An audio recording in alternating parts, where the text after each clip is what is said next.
Con respecto al lupus eritematoso sistémico, esta es una enfermedad autoinmune sistémica, ¿no?, que afecta más a mujeres que a varones. La relación es de 10:1. La signología y la sintomatología es variada. Hay como 13 o 14 criterios para hacer el diagnóstico, de los cuales ustedes deben reunir 4. ¿Ya? Muchos están asociados a piel y fanegas. Entonces, dentro de los criterios, por ejemplo, tenemos fotosensibilidad, lupus discoide, alopecia, ¿no? Las pacientes pueden presentar un rash característico, que es el rash malar, en alas de mariposa. El cerebro puede producirse, bueno, dentro de los trastornos neurológicos tenemos 2 manifestaciones, que son la demencia lúpica y la psicosis lúpica. Pueden presentarse también úlceras orales, ¿no? Las úlceras orales tienen que ser evaluadas por el médico y tienen la particularidad de ser indoloras. Úlceras orales indoloras. Ese es un criterio que tiene que ver el médico. Inflamación de serosas, poliserositis. Aquellos, si ustedes reciben un paciente que tiene derrame pleural bilateral, están obligados a pensar en lupus, ¿ya? Puede haber pericarditis, puede haber carditis, ¿cómo no? Compromiso renal, otro criterio.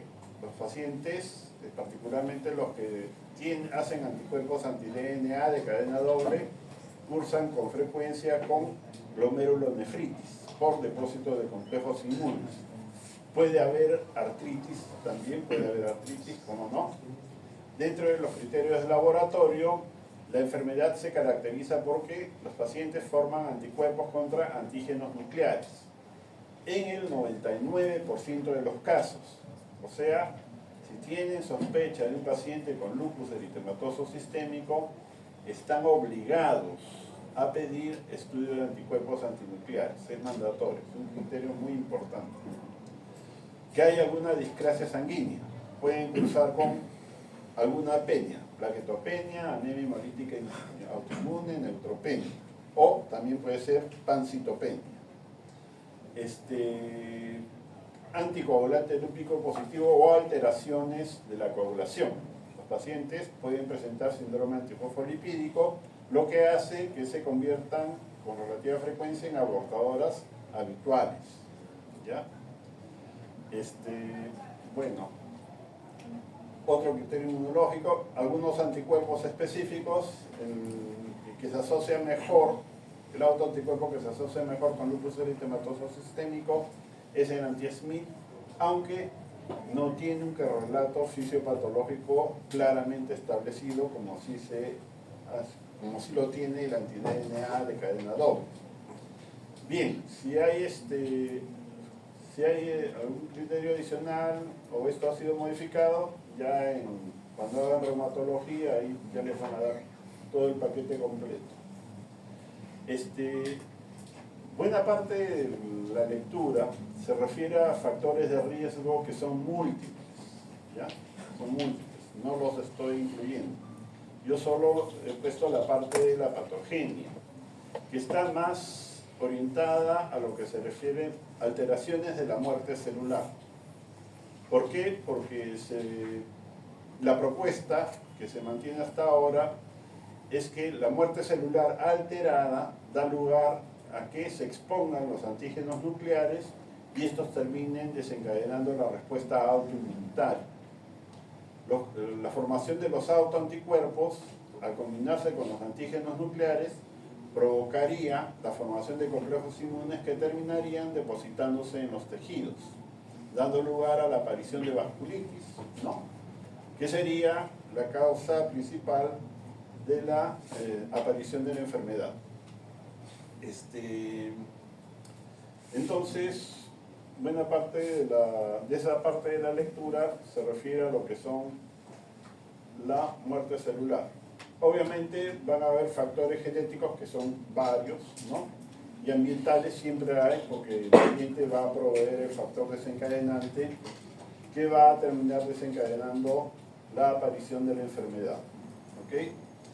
Entonces lo que se va a encontrar es una eliminación inadecuada de células apoptósicas, que después se van a necrosar, van a liberar los antígenos y se va a generar un contexto inflamatorio que va a terminar dando lugar a la activación de la respuesta inmune. ¿Que la inmunidad innata tiene que ver? Sí, tiene que ver.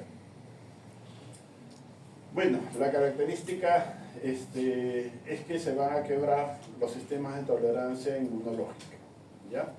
Y se van a formar anticuerpos contra antígenos nucleares, que es la característica principal de la enfermedad. Bien, entonces en cuanto a apoptosis, siempre se meten con el FAS, ¿no? Son fanáticos del FAS. ¿Qué se ha observado en el FAS? En los pacientes con lupus eritematoso sistémico hay un exceso de expresión de la molécula FAS en los linfocitos TCD4 y CD8. No está demostrado el rol fisiopatológico de la molécula FAS.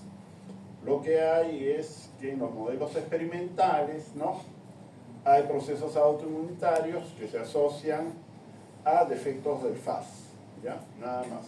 Y lo que se ha observado, un hecho aislado, es que en los linfocitos T, CD4 y CD8 hay una mayor expresión de FAS, nada más. Lo que sí se ve es que el FAS soluble, ¿no?, o sea, la molécula FAS solita liberada en el suero o en el plasma, se asocia con una reducción de la apoptosis. Obviamente porque ese FAS soluble debe asociarse con el ligando de FAS, impidiendo que los linfocitos T citotóxicos cumplan con su papel de eliminar a las células autorreactivas. Y esto se asocia con leucopenia y presencia de anticuerpos anti-DNA de cadena doble. O sea, los linfocitos productores de anticuerpos anti-DNA de cadena doble no son eliminados y continúan produciendo los anticuerpos, ¿ya? Porque los mecanismos de inducción de muerte celular por FAS estarían bloqueados. Todo esto es hipótesis, por si acaso. La expresión de BCL2 sí es algo más objetivo, ¿no? Cuando hicimos artritis reumatoidea y vimos a los linfocitos de estirpe fibroblástica, ¿no? En la lectura está que estos linfocitos expresan oncogenes y dentro de los oncogenes expresan la molécula antiapoptósica BCL2, lo que les permite vivir y no ser eliminados, ¿no? Algo similar sucede con las células autorreactivas que tienen una sobreexpresión BCL2. O sea, el autorreactivo va a continuar manteniendo la respuesta autoinflamatoria durante el proceso de la enfermedad. Defectos en eliminación de células muertas, y aquí tiene que ver, bueno, además de los defectos de los fagocitos que pueden existir, los defectos del complemento, ¿no? El complemento, además de cumplir un papel en los mecanismos de defensa, también tiene un rol muy importante con la remoción de células muertas por apoptosis, particularmente C1q, ¿no? Se asocian, las moléculas de complemento se asocian a las células muertas y después los macrófagos van recogiendo, ¿no?, las células muertas valiéndose del receptor. En los pacientes con lupus eritematoso sistémico hay defectos de la remoción de células muertas por deficiencias de complemento, ¿ya? Los defectos más frecuentes se encuentran, bueno, en C1q, C4 y C3. En las poblaciones europeas, el 30% de los pacientes con lupus tienen algún defecto de C2 o C4, ¿ya? Bueno, entonces los mecanismos de muerte celular, o sea, la muerte apoptósica fuera de control, ¿no?, da lugar a que se genere un ambiente inflamatorio lo suficientemente adecuado como para que se comience a generar una respuesta autoinmunitaria que va a estar dirigida principalmente contra antígenos nucleares. Y uno de los antígenos nucleares más importantes es el DNA de cadena doble, ¿ya? Bien, en la patogenia, el complemento C1Q, como les comentaba, tiene algunas funciones, me imagino que entre otras. Una muy importante que señala la lectura se refiere a su capacidad de modular la actividad de la célula dendrítica. Limita la producción de citoquinas por parte de esta célula, o sea, modula su rol activador, ¿no? Modula su rol activador. Y también disminuye o regula la expresión de moléculas de coestimulación que son necesarias para activar a los linfocitos T. ¿Ya? La formación de C3 y C4, C3b y C4b en la vía clásica les permite llevar una opsonización adecuada, ¿no? Si no hay molécula C1, entonces no va a haber C4b ni C3b y la opsonización no va a ser la adecuada. Por lo tanto, no se va a poder remover los cuerpos apoptósicos con facilidad. Y una observación que hay es que los pacientes con lupus, muchos forman anti-C1Q, ¿no? Entonces, los niveles de C1Q pueden ser normales, pero la presencia del autoanticuerpo anti-C1Q va a interferir con la función de esta molécula para que pueda cumplir con el rol de que las células puedan ser fagocitadas, las células muertas puedan ser fagocitadas oportunamente.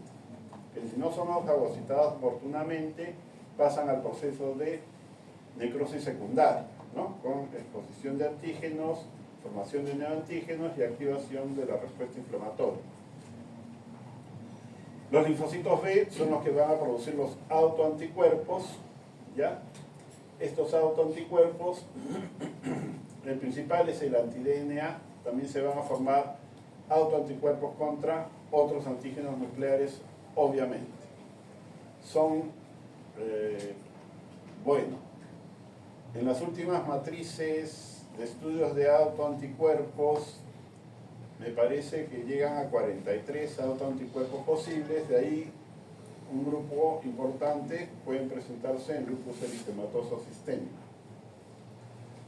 Bien, entonces los ácidos nucleicos que terminan combinándose con las proteínas, ¿no?, que están presentes, van a terminar activando receptores de inmunidad innata, principalmente aquellos que están asociados con el reconocimiento de ácidos nucleicos.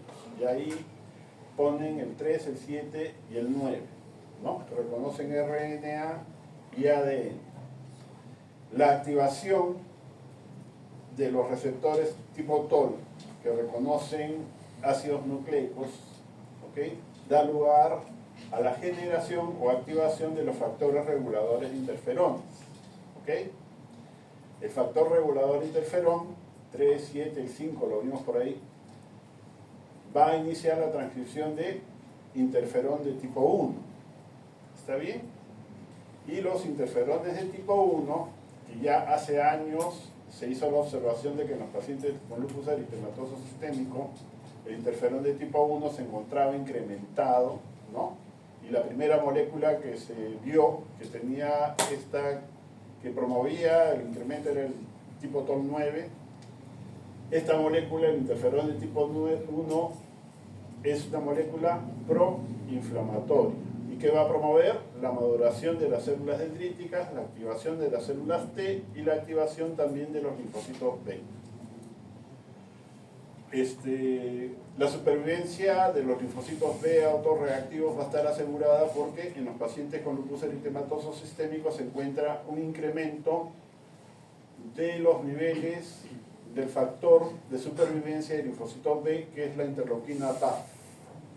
¿Ya?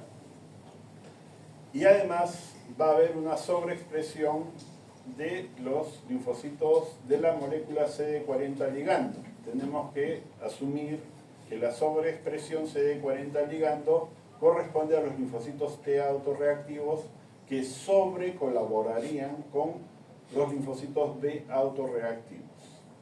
¿Ya? Bien, entonces, conclusión, los linfocitos T ayudadores autorreactivos van a colaborar con las células B autorreactivas para que comiencen a formar autoanticuerpos que van a terminar dando lugar a la generación de los complejos inmunes, que serían el principal mecanismo inmunopatogénico en lupus eritematoso sistémico. De los autoanticuerpos, bueno, se forman muchos anticuerpos con frecuencia anti-DNA contra histona, principalmente la anti-H1, ¿ya?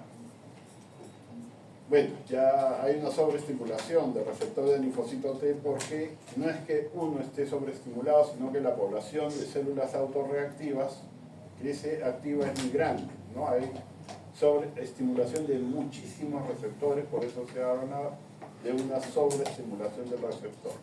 Y como siempre hay efectos de los linfocitos T reguladores. Dentro de los autoanticuerpos, les dije que son muchos, pero en la lectura solamente se refieren a unos cuantos.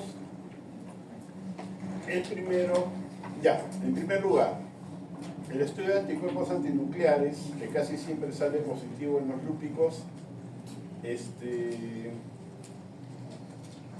se suelen dosar títulos de anticuerpos antinucleares, pero eso no tiene ningún correlato clínico con la enfermedad, ¿no? Puede estar el anticuerpo antinuclear muy alto y el paciente puede tener una enfermedad leve, puede estar el anticuerpo antinuclear muy bajo y el paciente tener una enfermedad severa, ¿no?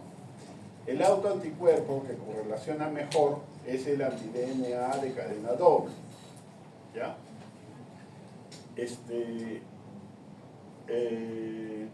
Que es el anticuerpo del paciente con lupus, ¿no? Y los pacientes con lupus eritematoso sistémico que presentan anti-DNA de cadena doble con relativa frecuencia hacen problemas de principalmente glomerulonefritis lúpica. El anticuerpo anti-DNA se titula y sirve para para evaluar severidad de la enfermedad, ¿no? Los pacientes que tienen anti-DNA hacen formas más severas de lupus eritematoso sistémico. Y en segundo lugar, nos permite, una vez instalada la terapia, monitorizar, ¿no? Se instala la terapia y lo que se espera es que los títulos de anti-DNA comiencen a descender, ¿no? Si no descienden, entonces hay que tomar alguna acción, ¿ya? Este autoanticuerpo también puede cruzar con otras moléculas como la laminina, el colágeno tipo 4, que está en el riñón y está en el pulmón, y la alfa-actina. Otros autoanticuerpos, el anti-Ro y el anti-La.